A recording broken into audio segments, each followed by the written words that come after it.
Good day mga kaagi. Ngayong araw po ay napipilitan po tayong gumawa ng content tungkol po kasi sa isa nating kaibigan nagtatanong talaga sa atin. Ano daw talaga yung ginagamit kong insecticide po dito sa ating lakatan plantation. Wala po. Yun yung sagot. Pag insecticide yung pag-uusapan, wala po akong ginagamit na insecticide po dito. Mapa-inorganic man yan o mapa-organic, currently po talaga wala. Yun po yung sagot doon. Pero bago po natin pag-usapan yan, kung bago ka pa lang sa channel ko, paki-like naman po, comment, share, and subscribe.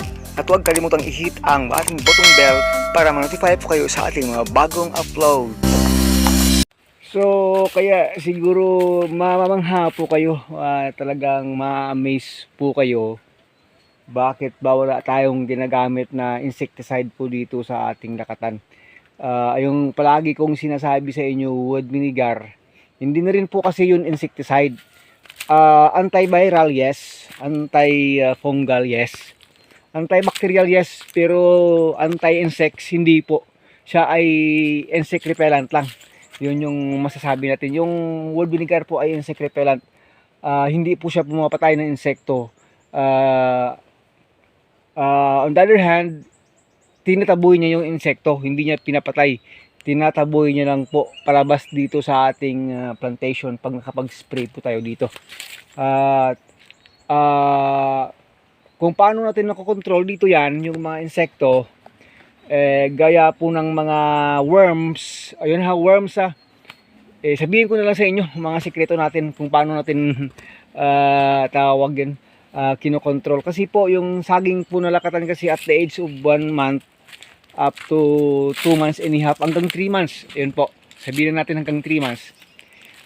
Dyan po tayo makakakita na mayroon pong mga uod-uod sa mga dahon. Pag ganyan pa yan kababa, at least mga 2 months lang yan, hanggang pag nag 3 months kasi mataas na siya, wala.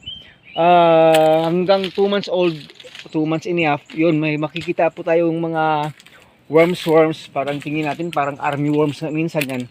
Pero hindi po tayo gumagamit ng insecticide. Yung ginagamit ko po ay tinitiris, yun. O gaya po nito, example, batang daon dito, gaya po ito. Pag dito makakikita tayo ditong maraming worms sa dahon na ito, iharap na natin video, mahirap eh. Yan po, kaya po nito example ng puno ito, kaya po may worms tayong nakikita dito. Example lang ha, marami ng worms kasi nangitlog yun sa ilalim. Yung mga butterfly na yan, makikita mo may mga puti-puti dyan na round, maliit. Dyan yan nag-uumpisa hanggang sa kakalat dyan.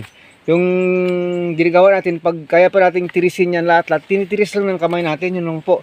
Pag lumaganap sa buong dahon ganyan ito mula dito sa tip hanggang dito na yan, ang ginagawa natin, kinakat na lang natin dito, yun lang po, at nilalagay na lang sa lupa, hindi naman babalik sa puno kasi minsan dito sa dulo, ayan, kinakat lang dito, kinakat lang, yan na yan sa lupa, mamatay lang yan dyan, kakainin lang yan ng mga ants. Naku, wala mangyayari pag nag-spray ka.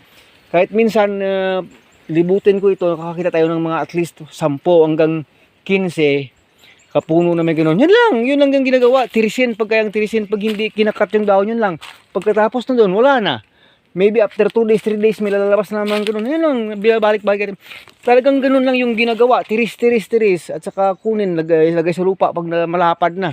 Pag medyo malapad na yung pinagpupunta na sa dahon, kunyari hanggang dito, pumunta na dito, cut mo na lang, hayaan mo na lang. Hindi naman makaka-apekto niyan sa bunga eh. Pero pag tumangkad na kasi yung lakatan, wala nang uod eh, wala na eh.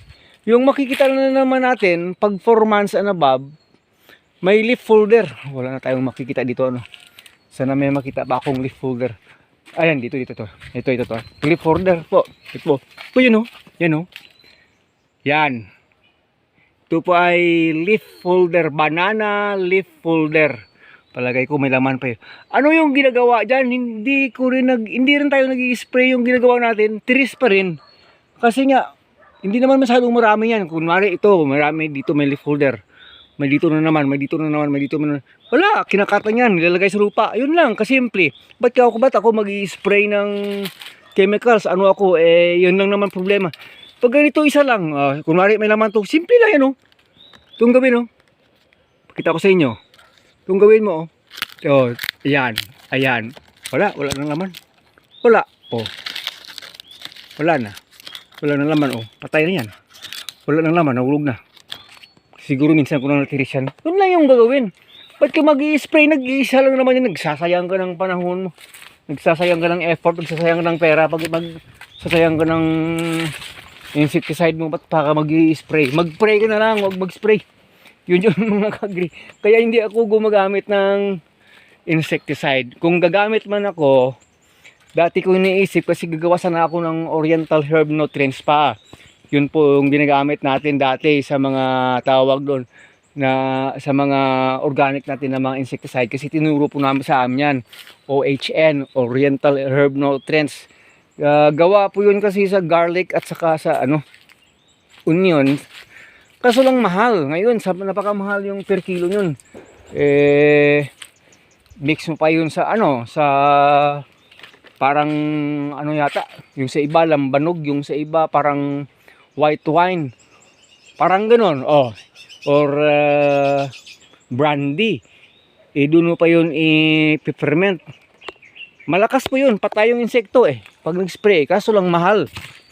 Sabi ko hindi naman needful nga gawin ko yun para po sa sagingan.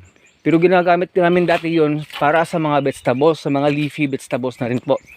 Basta sa vegetables. Pero sa saging po parang hindi advisable na gagamitin yung OHN. So talagang hindi tayo gumagamit ng insecticide. Insect repellent lang. Yes, yung wood vinegar. Pag ganito na po kasi kalaki yung saging, hindi na ako nag-i-spray Wala po, pinababayaan ko lang hanggang magbunga. Kasi nga po mga ka-agree, more on organic approach ito. Pag more on organic approach po kasi yung pagtatanim natin, bihira kang makakakita ng mga insekto talaga, nasisirain talaga yung yung tanim, yung saging, lalo na po saging. Kasi nga po, yan na, i-explain na natin sa inyo, mas malakas kasi resistensya pag organic approach compare po sa inorganic. Ito lumabas na yung bunga. Yan. 8 months. Yun po yung katotohanan na nakita ko sa experience ko. Mas malakas yung resistensya ng saging na hindi ka nag-i-spray ng synthetic na chemicals compare po sa organic or natural farming system po. O yan ha. Nakakarinig na kayo. O di from time to time mag-IPM na rin tayo kung talagang kinakailangan. Pero pag hindi ano ba yung IPM? Integrated Pest Management po yung IPM mayroon namang natural na pamamaraan. Yun na lang. Pag napatay na yan na naman yung makikita natin talagang insekto na nandito sa sagingan. Pag mag-spray po kasi tayo ng chemicals dito, pati yung mga kaibigan nating mga insekto na mamatay po kasi. Gusto nyo ipakita ko sa inyo dun sa taas, marami kasi dito nung maliit pa ito. Binabahayan po kasi ito ng gagamba dito. Kaya pag may gagamba, pag may pumasok ng mga intruders na mga insects, patay na rin. Kuha na rin ng mga gagamba dito. Kuha na rin yan ng mga tutubi. Andun pa sa taas yun Baka na yung sapot na. Wag na, mainit. Kaya i-explain natin sa inyo yun po. Hindi po tayo gumagamit ng chemicals na insecticide kahit na organic insecticide po. Hindi po ako pansamantalang gumagamit nun. Ayun mayroon pa mga sapot-sapot din dito. Diba ko lang kita yung sapot. May sapot ba? Yun mga ka-agree. So sana po ay nasagot ko po yung katanungan ng ating kaibigan. Ano ba yung ginagamit ni kaibigan ninyong Agritech dito na insecticide sa mga lakata natin? Wala po. Yun po. Yun yung sabihin natin. Wala. Yan po yung second generation natin. Wala po. Mamaya sagutin na rin natin yung isang tanong kasi may isa na naman tanong ano daw yung ginagawa ko, bakit daw grabe daw kalinis yung sagingan. Hindi naman 100% malinis na malinis. Ano ba yung nagawa natin, ano yung ginawa natin, bakit masyadong malinis? Hindi naman marami namang tumutubo na iba-ibang pero kapag ganito kasi hindi na masyado, marami na mga damo-damo. Yung nila kasi masyado malinis. Yun po. May mga damo. Pero pag ganyan wala na yan, kahit pabayaan mo yan, wala na yan mga ka-agree. Pag maliit pa yung saging, yun yung problema doon. Yung isang tanong na yan, ano ba yung ginagawa natin ba't malinis yung ating sagingan na sa tingin ko hindi naman ganun kalinis. Ewan ko lang kung ano sa tingin niyo. Malinis ba talaga? Hindi naman naka ano lang naman yung mga tawag doon, mga na-delete natin. Nandito lang yung iba. Yan po. Pero ano natin, explain natin yan sa isang sa isang banda ng ating pagtatalakayan dito sa pagtatanim ng ating lakatan, mga ka-agri. So, yun po. Sana po nabigyan natin ng justice yung tanong ng ating kaibigan, anong ginagamit kong insecticide sa pagtatanim ng lakatan? The answer is wala. Wala po, hindi po tayo nag-i-spray. Nag-pray lang tayo ng pray sa Panginoon. Bigyan tayo ng natural na wisdom galing sa kanya anong gagawin dito. Hindi naman ito nag-spray. Iba kasi bago ito ibalot, spray. Wala namang spray ito. Yung mga pambalot dito ay yung iba ay tawag doon. Fungicide treated pa ng mga plastic. Ito hindi. Plastic lang ito ng ng asukal.